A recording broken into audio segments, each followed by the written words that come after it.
Elias, ele sempre ouvia Deus, é um profeta de Deus, ele foi guiado por Deus a cada passo, no ribeiro de Quisson, na casa da viúva, enfrentando Jezabel e todos os seus profetas, a cada passo Deus estava com ele, mas de repente ele começou a não ouvir mais a voz de Deus e só ouviu a tristeza, a decepção, a frustração.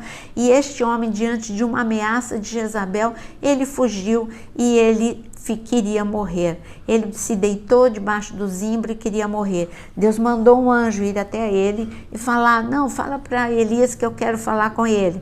E o anjo deu comida, deu água. O anjo falou: olha, você ainda tem uma caminhada pela frente. E Elias foi, e sabe como ele ouviu a voz de Deus? Está escrito que no sussurro do vento, num silêncio, quase que silêncio, uma brisa.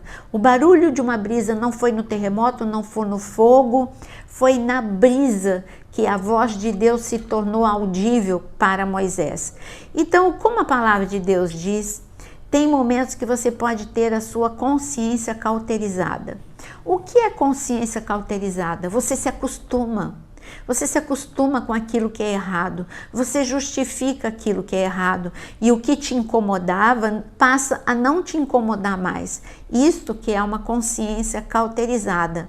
Para você entender melhor o que é a consciência cauterizada, eu vou te dar um exemplo com uma enfermidade que é a lepra.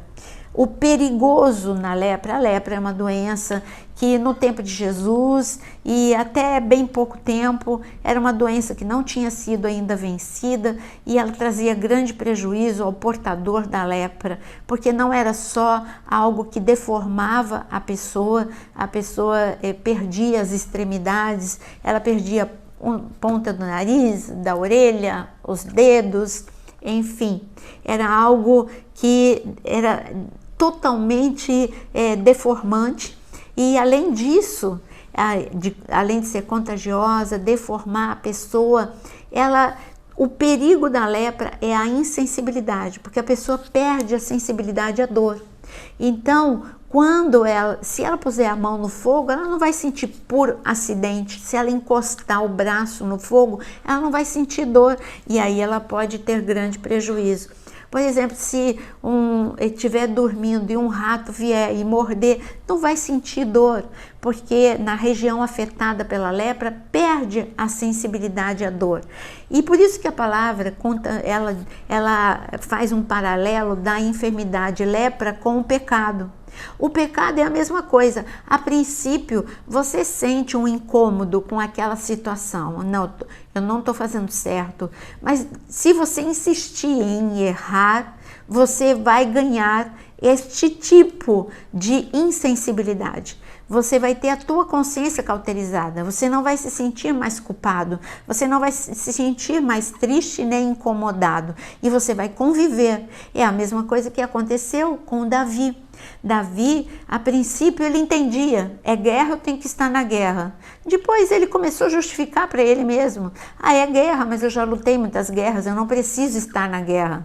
Ele não orou, não perguntou para Deus e ele se sentiu confortável.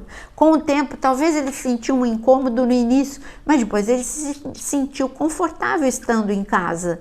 E aí um abismo chama outro abismo, como ele já estava com a consciência cauterizada, não estava orando, porque uma coisa chama a outra. Primeiro você não ora se é para ir ou não ir. E olha que Davi perguntava tudo para Deus. Depois você continua não orando, porque você sabe que você está no erro e você só quer viver aquele...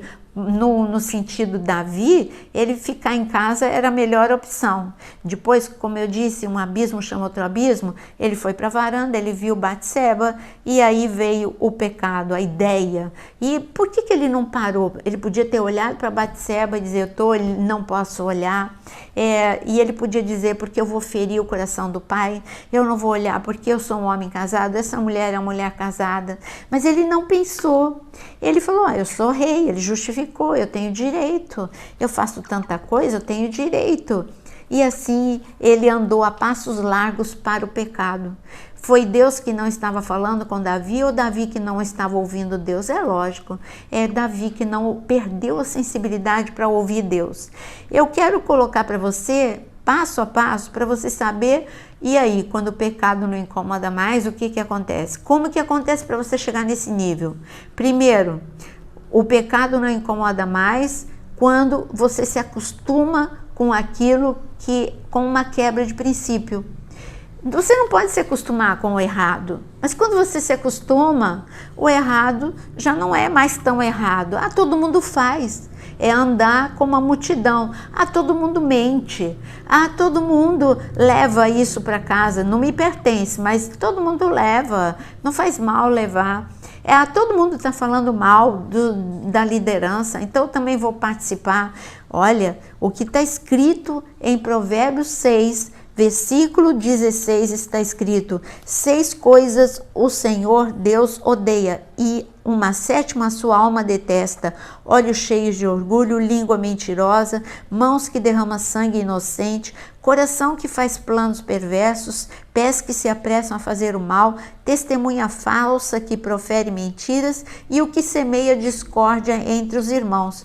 Olha, ele começa, aqui está falando que o Senhor detesta, coisas que o Senhor odeia, e a última ele detesta. Ele começa com orgulho, e talvez na sua lista você tivesse assim, não, tem que começar com roubo, com adultério.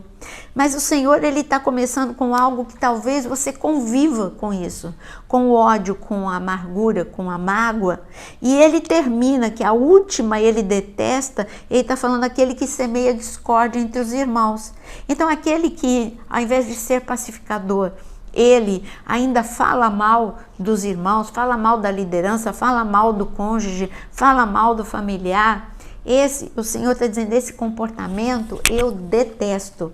Então, você está vendo que o primeiro passo para o pecado, quando o pecado não incomoda mais, é quando você começa a quebrar princípios e se acostuma, não se arrepende.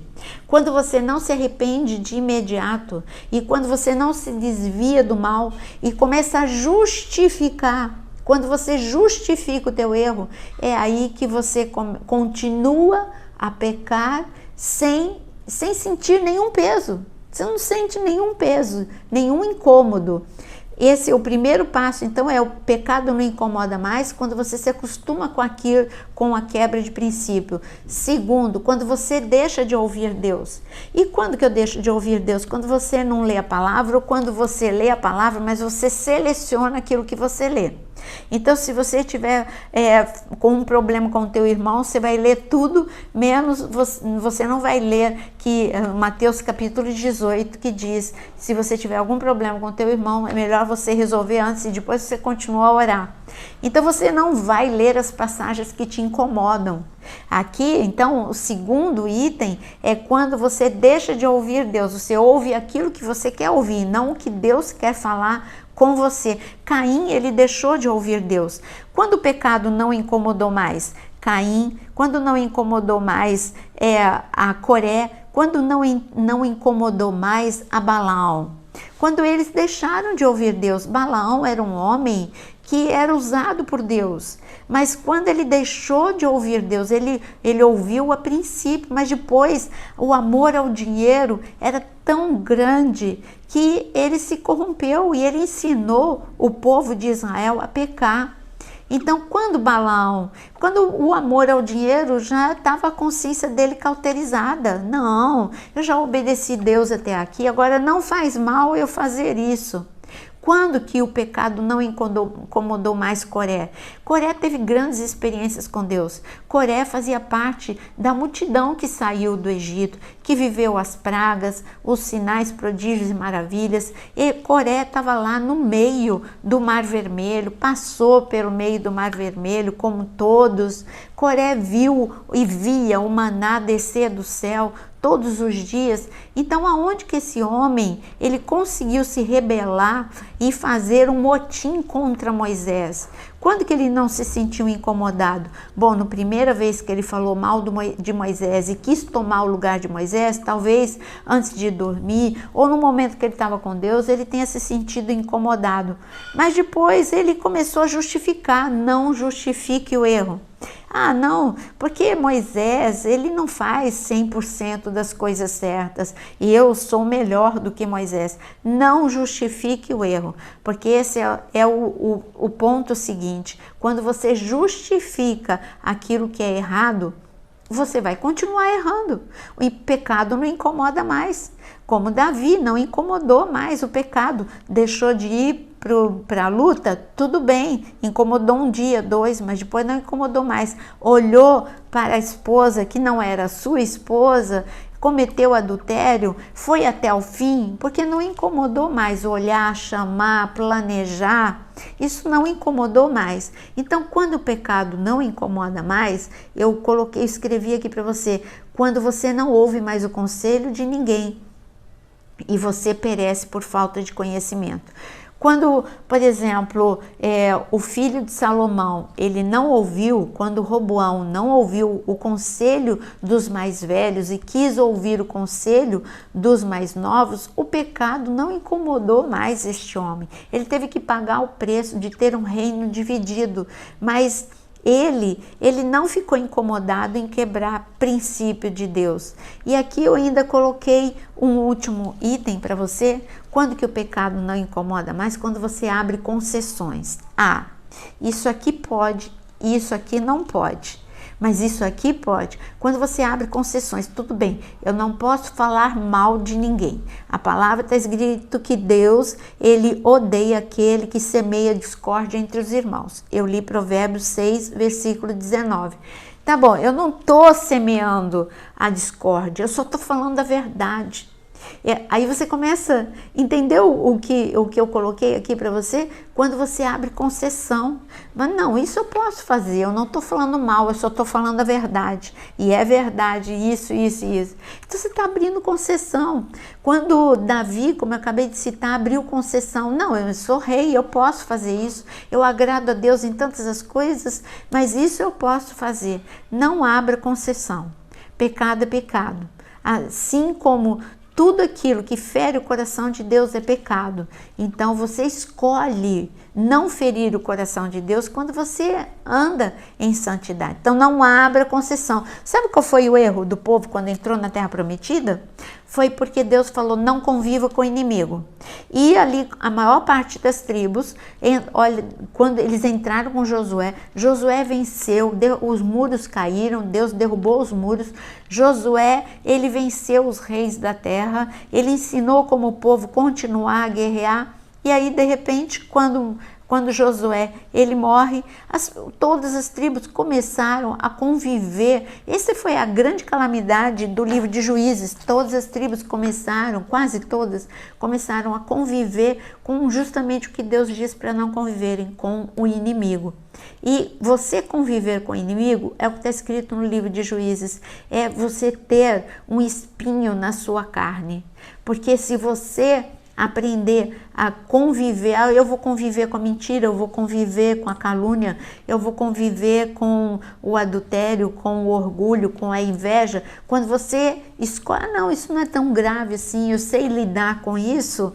Se você fizer essa escolha, você vai perder a essência, você vai perder a intimidade, você vai perder a graça, a glória de Deus sobre a sua vida. Mas eu queria falar de algumas pessoas que eu anotei aqui para você. Em 2 Pedro, antes da gente falar dessas pessoas, eu quero que você leia 2 Pedro no capítulo 2, versículo 18 e 19, em 2 Pedro, tá? E ele, na verdade, é uma frase bem curtinha que eu quero que você leia. Está escrito no versículo 19, na parte B do versículo 19, aquele que é vencido fica escravo do vencedor. Então, se o pecado te vencer, você é escravo do pecado. Se a inveja te vencer, você é escravo da inveja. Se o medo te vencer, você é escravo do medo. Se o adultério te vencer, você é escravo do adultério. Então, tudo aquilo que te vence, você é escravo. É isso que acontece quando o pecado não incomoda mais, porque você é vencido por ele, na mente, nas emoções, tudo fica muito normal e você fica, mas todo mundo faz, mas eu não sou o único. Aí vem tudo junto, né? Você justifica, você convive, você não fica mais incomodado. Todos os itens que eu falei anteriormente vêm sobre a sua vida.